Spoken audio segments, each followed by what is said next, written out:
And I think it kind of, this slide, maybe a lot of people have seen quite a bit, but basically the point here is when we talk about machine learning, most folks think it's about the machine learning code, and there's much of the intellectual property is in that is domain specific. But really, when you really want to go out and deliver this and move, most machine learning models don't get deployed. And a lot of it's because of all these things that are surrounding the machine learning code, the data collection, verification, and feature extraction. You're always having new features come in. So you need, or new data come in. So you need to be able to retrain your model.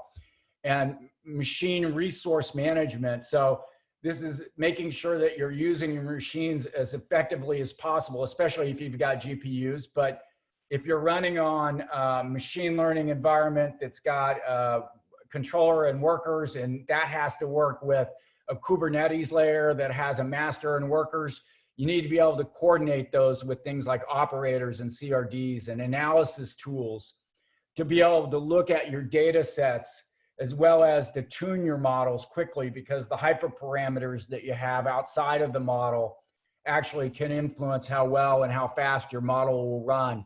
And then process management tools, things that are going to allow you to reuse the work that you've done before, so you don't have to continue to rebuild CI/CD type concepts there.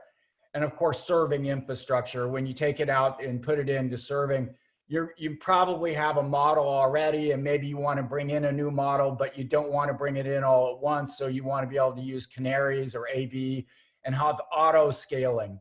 So all that's important, along with monitoring and be able to use things like Prometheus and Grafana and other to be able to monitor the health of your environment. So these tend to take more of the work than just writing the ML code. At least some people would say, I wrote the model in 2 weeks, but it took me 6 months to deploy. And that's basically what we see. I run some of the Kubeflow user surveys, and a lot of the folks that come back say that it's taking them, even with Kubeflow, more than a quarter to deploy their models. So this part is very important.